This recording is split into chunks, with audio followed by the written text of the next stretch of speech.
Saya Meta Trisasanti, saya seorang executive coach. Saat ini adalah saya sebagai executive coach freelance, jadi saya bekerja di Rhyme Consulting. Saya adalah managing partner dari Rhyme Consulting dan saya saat ini menjadi associate coach dari Loop Institute of Coaching. Terima kasih.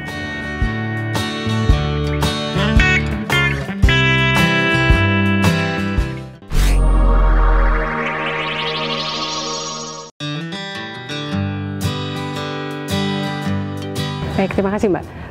Coaching itu sebetulnya adalah salah satu bentuk pengembangan dari SDM. Sebetulnya bentuk pengembangan bukan hanya coaching saja ya. Ada mentoring, ada training, ada counseling, ada consulting gitu ya. Tapi yang membedakan coaching dengan pendekatan pengembangan SDM yang lain adalah pada saat kita melakukan coaching, maka yang digali adalah potensi. Dan yang menemukan potensi itu bukan dari orang lain, tapi dia sendiri yang menemukan potensi tersebut. Nah, dalam hal ini, pada saat seseorang menemukan kekuatannya dari kemampuannya dia sendiri, dia menemukan aha momennya sendiri, akibatnya ini juga akan sangat berpengaruh terhadap motivasi. Terus kemudian motivasinya akan mendorong dia untuk lebih bekerja. Dan suasana kerja juga akan menjadi lebih kondusif, lebih positif gitu ya. Karena coaching kita selalu berbicara ke depan, kita selalu berbicara tentang kemungkinan-kemungkinan dan bagaimana mencapai kemungkinan tersebut. Maka yang terjadi dalam pola pikir seseorang itu adalah sesuatu yang serba positif karena kita berbicara ke depan.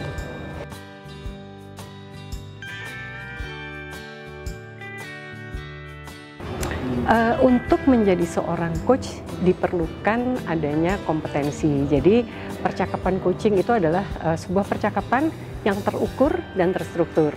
Nah, untuk bisa mencapai percakapan yang terstruktur dan terukur itu diperlukan adanya kompetensi. Jadi kompetensi yang paling utama itu adalah pertama kali untuk bisa membina hubungan yang baik harus ada rapport ya. Kemudian harus menimbulkan trust. Nah, kemudian seorang coach perlu memiliki kemampuan kompetensi untuk mendengar, ya mendengar, dan dari mendengar itu kemudian muncul pertanyaan-pertanyaan yang akan diajukan kepada si coachnya. Jadi pada coaching itu bukan pertanyaan-pertanyaan yang disusun oleh coachnya, tapi timbul pertanyaan karena ada pernyataan dari si coachnya menimbulkan keinginan tahu dari si coachnya untuk kemudian menjadi cermin bagi si coachnya untuk melihat dari sisi yang berbeda. Jadi prosesnya tentunya adalah tentunya harus yaitu membina hubungan lebih dulu, kemudian juga harus ada kejelasan. Prinsip coaching itu 6 golden rules-nya yang pertama harus ada kerahasiaan ya. Jadi coaching itu sesuatu yang sifatnya rahasia dan kemudian kesetaraan.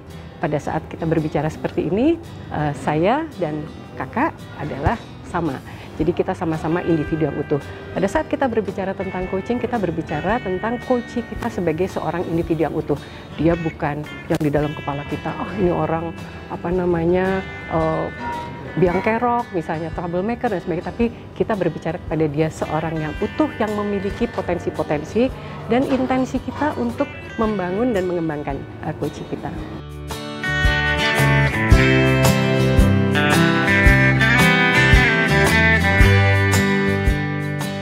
Oke, baik. Jadi karena coaching itu adalah sesuatu yang terstruktur ya. Jadi misalnya organisasi bisa membuat proses coaching itu secara bertahap. Jadi dari sesinya sendiri itu ada batas waktunya. Misalnya satu sesi coaching setengah jam atau paling lama 1 jam misalnya kalau di organisasi ya. Nah, tapi ada program coaching, misalnya program coaching selama 3 bulan. Nah, dalam 3 bulan itu bisa di-set apakah coachingnya dilakukan setiap sesi itu 1 minggu sekali selama 1 jam misalnya ya, atau misalnya bisa 2 minggu sekali. Jadi semuanya serba terukur dan terstruktur. Nah, setiap akhir sesi coaching itu selalu ada ukuran tentang rencana aksi apa yang akan dilakukan, dan itu yang kemudian dilakukan follow up gitu. Kenapa dia terukur ya?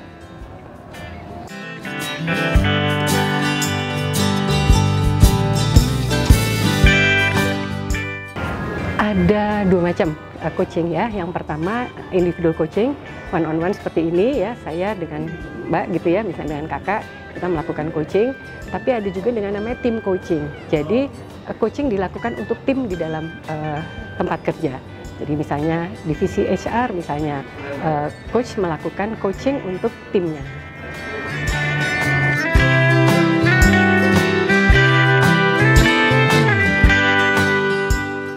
Oke, mengukur keberhasilan dari coaching itu sendiri sebetulnya adalah pada saat akhir sesi itu ada rencana aksi dari si coach kita. Jadi setelah kita ngobrol-ngobrol, coach menemukan berbagai macam alternatif yang bisa dilakukan untuk mencapai tujuannya. Jadi coaching kan kita berbicara dari saat ini ke depan itu adalah tujuannya. Nah sekarang ukuran keberhasilannya adalah apakah dia sudah berhasil mencapai tujuannya atau tidak. Nah itu pada akhir sesi dia membuat rencana aksi untuk mencapai tujuannya tersebut apa. Dan pada sesi berikutnya, jadi ada jeda antara sesi pertama dengan sesi berikutnya, itu adalah untuk dia mengimplementasikan atau melakukan rencana-rencananya tersebut. Nah, apakah itu berhasil atau tidak direview pada sesi berikutnya. Apa saja yang sudah berhasil dengan baik, apa saja yang masih perlu dikembangkan. Gitu.